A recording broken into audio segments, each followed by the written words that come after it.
I think I'm gonna have to return this game. I understand that it's a beta, and supposedly a lot can change, but from all of the information that we've received concerning development of the game and our feedback from the community, it looks like not a lot is really going to change. Perk system, it's a novel idea, and I'm glad they tried it because they wanted to try something new, right?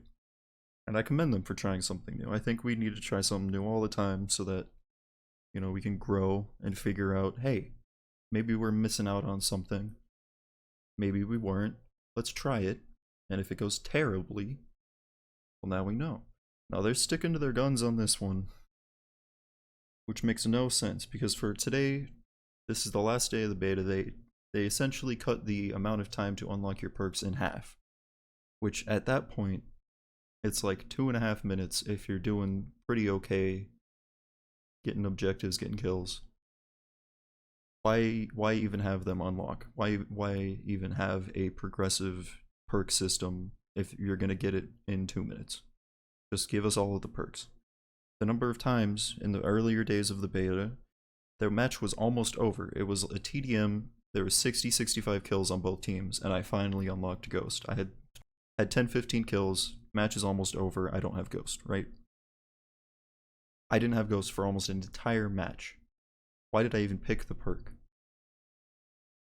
And then they changed it, and now it's like, why even have them unlock? Because you actually get them for almost the whole match. Why not just let people have them the whole match?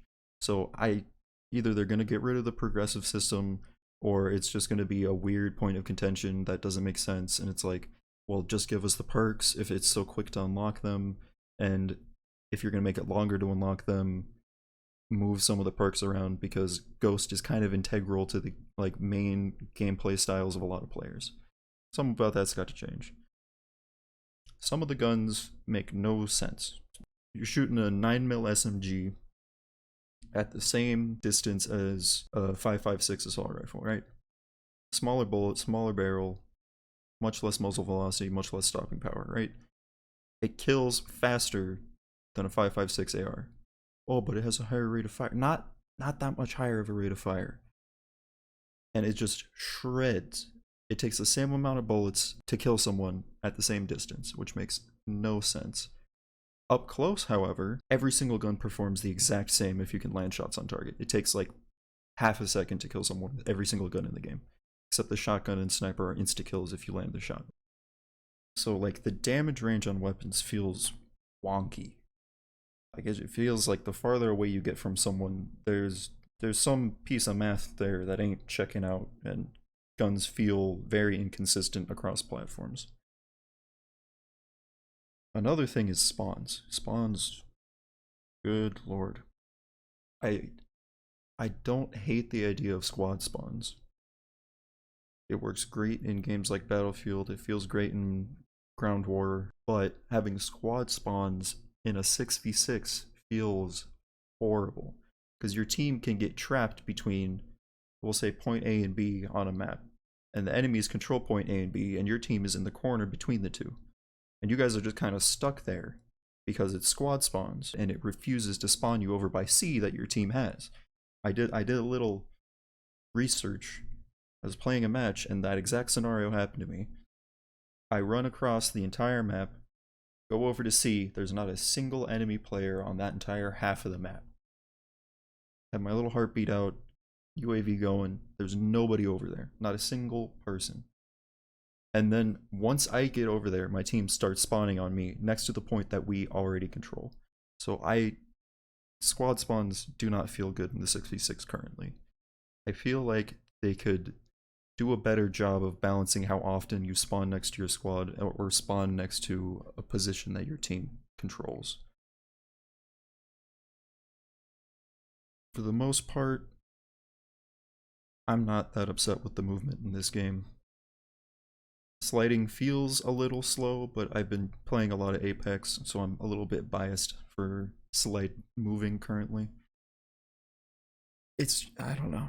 Movement doesn't feel that bad. There are some areas and maps that you can't mantle over, like I think in the hotel map, There's like in the little foyer, there's a yellow centerpiece on a wooden table that you can't climb over for some reason. That's more of a map issue than a movement issue. All of the maps feel fine, honestly. Some of the hard points on the maps are a little bit weird, but that's something that can be, that's not the map's problem. That's just where the team decided to put the hard point. All the maps feel fine, honestly. A lot of people are complaining about the museum map being too big. I don't think it's that bad. The only problem I have with it is everyone camps out in the upstairs area above B and just kind of holds that bridge area. Like, yeah, you can just go cap A and C and then they'll have to come out, and it's not a big deal. It's just a little frustrating sometimes, but map design wise, I don't think it's a problem. I think it's just players gravitate towards high ground enclosed positions I can sneak around in and put up my little wall of solitude and hide behind it with my bouncing Betty. It's like, all right, man. Brings me to my final point. Infinity Ward absolutely despises rush players, ego players, whatever you want to call it. People who want to run around and flank and just run and gun and get out there and be blasted, right? They really don't care about it. So my solution is probably to return the game, because that's my playstyle. I'm either a long distance sniper for things like Warzone. I like being up on the tallest mountaintop and plinking down at people. Or I am a fucking egomaniac and I jump and sprint, slide, tackle around corners with whatever gun I got in my hands currently. I sometimes I do it with a sniper in 6v6s. It goes horribly wrong. Usually I'll run something like an SMG, but like I'm either up on the mountain trying to snipe everybody, or I'm getting in there, pushing, rushing, playing objectives, running, gunning, right?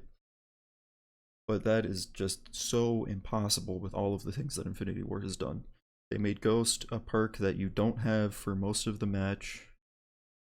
With the changes, they might as well just give it to you, and that would solve that issue. Dead Silence makes a loud ass noise when you activate it, so people can hear when you activate Dead Silence and know where you're going to be coming from anyway. Dead Silence has a longer animation than before. You can't hip fire. You can only hip fire when you're activating it. It feels weird. They pretty much nerfed the entire process of activating Dead Silence. Like when you pull out the thing, you can only hip fire. I don't know if you're actually slowed down when you pull it out. Like when you prime a grenade, I don't think you are, but it makes a loud sound when you start the activation of it. It takes a full second for it to actually start quieting your footsteps, and then another full second to go from quiet to zero. It just feels terrible. And I don't want to have to use Dead Silence to be able to flank effectively. The fact that it is, oh, your only solution to this massive loud footstep issue is to run Dead Silence. But we also nerfed Dead Silence. But also you don't have Ghost for the entire first half of the match. But also, it's just like, it feels terrible. It feels bad. There's so many things against that playstyle. And I'm not saying that they're catering to campers, because there are things like the drill charge, blow up through walls and floors and stuff. C4 is in the game, even though C4 is really not that good. Like, there are solutions to the camping problem that they thought about, and I appreciate, but it feels like they said, hey, we're gonna, we'll give you a solution to the campers. Their heartbeat sensor doesn't last. Can blow up through walls. C4, But we're also going to obliterate your playstyle too. You don't get to play the game either. So if you can counter the campers, they don't even need the tools necessary to counter you. Your playstyle is just worse now. I think I have to return the game because of that. I don't think that it is worth playing. If like the minimap, whatever, it's been dog shit for a couple years now. I've gotten used to the minimap being utterly worthless, right? I barely even look at the minimap anymore. I hear UAV, I look at it for a couple seconds, get like, okay, their team's on that half of the map. That's about it. Like, I barely use the minimap anymore because it hasn't been useful for now the third game in a row. I don't know. Maybe if I return this and it starts looking good again, I'll buy it again. But right now, the future's looking grim.